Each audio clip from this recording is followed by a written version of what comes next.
అదే RTV app వార్తల్ని క్షణాల్లో చదివే అవకాశం ఉంటుంది. ఒక న్యూస్ పేపర్, ఒక టెలివిజన్ ఛానల్ మీ చేతుల్లో. ఇంత బలమైన విద్యార్థి నాయకులు, యువజన నాయకులు ఇవాళ ఇంత పెద్ద బలగం ఉండడం నిజంగా నా పూర్వ జన్మ సుకృతం అని నేను అనుకుంటా ఉన్నాను. ఒకటే విషయం ఆలోచన చేయండి, మన బీఆర్ఎస్ పార్టీ లేకపోతే అసలు తెలంగాణ రాష్ట్రం వచ్చేదా? తెలంగాణ రాకపోతే సిద్దిపేట జిల్లా అయ్యేదా? ఇవాళ సిద్దిపేట జిల్లా కాకపోతే మనకి ఇంత అభివృద్ధి జరిగేదా? ఇవాళ ఎవడెవడో ఏదో మాట్లాడుతుంది. బాధ కలిగేది ఏంటంటే కేసీఆర్ గారు ఉద్యమించినాడు, మనమందరం పోరాటాలు చేసినాడు, తెలంగాణ వస్తుందంటే ఎవరు నమ్మలేదు. రానే రాదు కానే కాదన్న తెలంగాణను చావు నోట్లో తలబెట్టి తెలంగాణ తెచ్చిండు మన కేసీఆర్. ఇవాళ రేవంత్ రెడ్డి రాష్ట్రానికి ముఖ్యమంత్రి అయింది. బాధ కలిగే అంశం ఏంటంటే ఎన్నడన్నా తెలంగాణ ఉద్యమంలో ఒక్కనాడన్నా జై తెలంగాణ అన్నడా? ఒక్కరోజన్నా ఎన్నడూ జై తెలంగాణ అనలే. పైగా మనము తెలంగాణ కోసం కొట్లాడితే సమైక్యవాద తెలుగుదేశం పార్టీలో ఆంధ్ర నాయకుల అడుగులకు మడుగులొత్తుతూ ఎవడ్రా తెలంగాణ అంటే తెలంగాణ అంటే కాల్చేస్తాను తుపాకీ పెట్టుకొని మన మీదకి బయలుదేరిన వ్యక్తి. ఆనాడు జై తెలంగాణ అనలే. పోనీ అదృష్టం బాగుండి ముఖ్యమంత్రి అయినప్పుడు మరి ఎన్నడన్నా ఒక్కనాడు ఆ తెలంగాణ అమరవీరుల స్తూపం దగ్గర పోయి ఒక రెండు పువ్వులన్నా పెట్టినాడే? అమరవీరులకు శ్రద్ధాంజలి ఘటించిండా? జై తెలంగాణ అన్నాడా? అటువంటి వ్యక్తి ఈ రాష్ట్రానికి ముఖ్యమంత్రి కావడం నిజంగా దురదృష్టకరం. ఇవాళ కనీసం ఈ రోజన్నా ఆ అమరులకు సల్యూట్ చేయాల్సినటువంటి విజ్ఞత లేనటువంటి వ్యక్తి ఆయన. ఈరోజు ఆలోచన చేయండి, ఈ కాంగ్రెస్ వాళ్ళ అన్ని గోబల్స్ ప్రచారం. ఎన్నికల ముందు అబద్ధాలే చెప్పిండు, ఇప్పుడు ప్రభుత్వంలో కూడా అబద్ధాలే చెప్తున్నారు. నిజం మాట్లాడు వీళ్ళకి అలవాటు లేనట్టుంది కాంగ్రెస్ పార్టీకి. ఎందుకు ఈ మాట అంటున్నా అంటే మీకు అన్ని విషయాలు కూడా తెలుసు. కానీ నేను మీతో కోరేది ఒక్కటే, దయచేసి విద్యార్థులు, యువత, సోషల్ మీడియా తమ్ముళ్ళు ఈ కాంగ్రెస్ దుష్ప్రచారాన్ని గట్టిగా తిప్పికొట్టాల్సిన బాధ్యత మీ మీదనే ఉంది. నేను ఒక హామీ కూడా ఇస్తా ఉన్నా, భవిష్యత్తులో నాయకులు ఎక్కడి నుంచో పుట్టరు, ఇగో మీలో నుంచే రేపు నాయకులు పుట్టారు. మీలో నుంచే సర్పంచులు, ఎంపీటీసీలు, కౌన్సిలర్లు, వివిధ స్థాయి నాయకులు మీలో నుంచి పుట్టారు. ఐ ఆల్సో ప్రామిస్ కనీసం 25% తగ్గకుండా రేపు స్థానిక సంస్థల్లో మీకు అవకాశం కల్పిస్తా. ఎలక్షన్ల ముందు కాంగ్రెస్ వాళ్ళు ఏం చెప్పిందే? 100 రోజుల్లో 6 గ్యారెంటీలు అమలు చేస్తామన్నారు. ప్రజలు నమ్ముతలేరని బాండ్ పేపర్ల మీద రాసిచ్చింది కొడుకులు. రాయలే, నోటరీ డాక్యుమెంట్లు బాండ్ పేపర్ల మీద రాసి ఇంటింటికి వచ్చిండ్రు, జనాన్ని నమ్మించేటువంటి ప్రయత్నం చేసిండ్రు. అట్లా కూడా జనం నమ్ముతలేరు, సగం మందే నమ్మిండ్రని ఇది ఏఐసిసి మాట. ఇగో ఇది రాహుల్ గాంధీ మాటిస్తున్నాడు.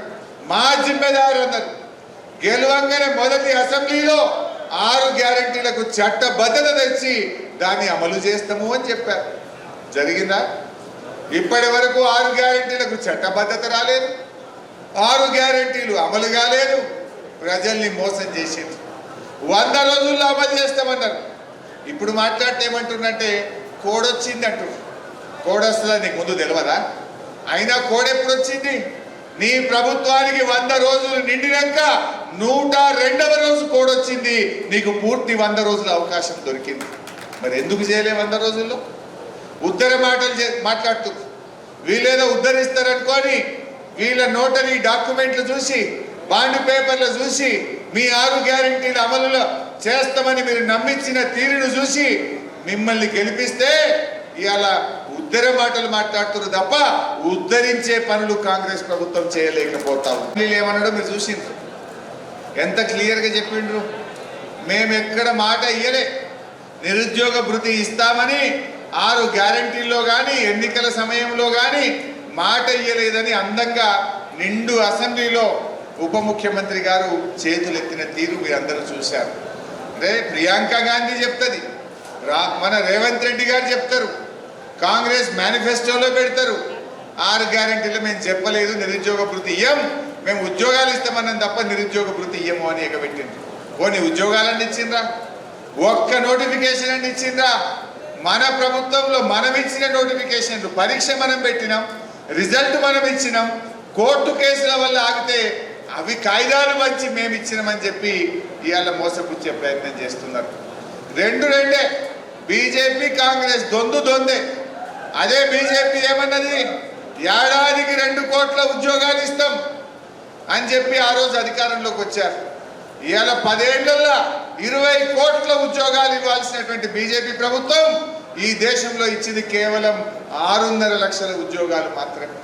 అంటే ఇటు నిరుద్యోగ భృతి విషయంలో కూడా రేవంత్ రెడ్డి ఎట్లా మోసం చేసిండో, ఇక్కడ పోటీ చేస్తున్న బీజేపీ అభ్యర్థి రఘునందన్ కూడా గట్లే మోసం చేసిండు.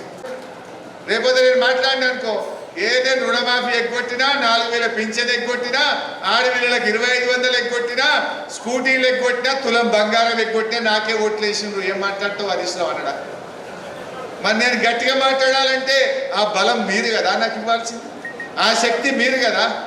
ఈ ఎన్నికల్లో మనం గెలిస్తేనే ఈ కాంగ్రెస్ పార్టీ మెడలు వంచి అవన్నీ కూడా అమలు చేయగలుగుతాం. లేకపోతే 400 ఏళ్ళ దాకా దొరకరు, మళ్ళా ఇబ్బంది అవుతుంది. అందువల్ల ఆ వాస్తవాలను ప్రజలకు చెప్పాలి. ఎందుకంటే సామెత ఉండే, 100 అబద్ధాలను ఆడి ఒక పెళ్లి చేయాలన్నారు.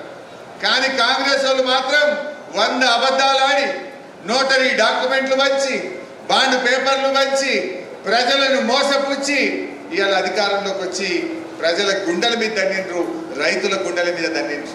అందువల్ల యువత, విద్యార్థులం దయచేసి మనందరం కూడా మేల్కొనాల్సిన అవసరం ఉంది. సిద్దిపేట జిల్లాను కాపాడుకోవాలన్నా, మన రంగనాయక్ సాగర్లో మళ్ళీ గోదావరి జలాలు వచ్చి 2 పంటలకు నీళ్లు రావాలన్నా మన కారు, మన వెంకట్రామరెడ్డి గారు గెలవాల్సినటువంటి అవసరం. భవిష్యత్తు మనకే ఉంటుంది. మీరేమి అధైర్యపడాల్సిన అవసరం లేదు. కాంగ్రెస్ వాళ్ళకంతా మీకు తెలియదేం కాదు. 5 కంటే ఎక్కువ పోయేది. అయ్యర్ సైడే 5 ఏళ్ళు. కొన్ని జాగాలను అయితే మధ్యలోనే సెల్ఫ్ గోల్ కొట్టుకుంటారు వాళ్ళే. ఇప్పుడు వాళ్ళు ఛత్తీస్గఢ్లో మొన్న ఉండే, మనతో పాటు ఎలక్షన్ అయితే 5 ఏళ్ళకి కాంగ్రెస్ గయాప్. రాజస్థాన్లో కాంగ్రెస్ ఉండే 5 ఏళ్ళకి గయాప్. హిమాచల్ ప్రదేశ్ నిన్నయాల సెల్ఫ్ గోల్ కొట్టుకుందరు 5 నెలలకే గయాప్. మరి ఇది ఎన్ని రోజులు ఉంటుందో మనకు తెలియదు. కానీ ఒకటి మాత్రం పక్క, ఇటున్న సూర్యుడు అటు పొడిచేది ఎంత నిజమో మళ్ళీ మనం అధికారంలోకి వచ్చేది కూడా అంతే నిజం. చెప్దాం గట్టిగా. అక్కడక్కడ ఇబ్బంది పెడుతుందని తెలిసింది. నేను కూడా ముగ్గోను. మనమేమో ఆ రోజుల్లో ఎవరిని ఇబ్బంది పెట్టాలని ఆలోచన చేయలేదు. మరిన్ని వీడియోస్ కోసం ఛానల్ ని సబ్స్క్రైబ్ చేయండి. లేటెస్ట్ అప్డేట్స్ కోసం వాట్సాప్ ఛానల్ ని ఫాలో చేయండి. అండ్ లింక్ డిస్క్రిప్షన్ లో ఉంది.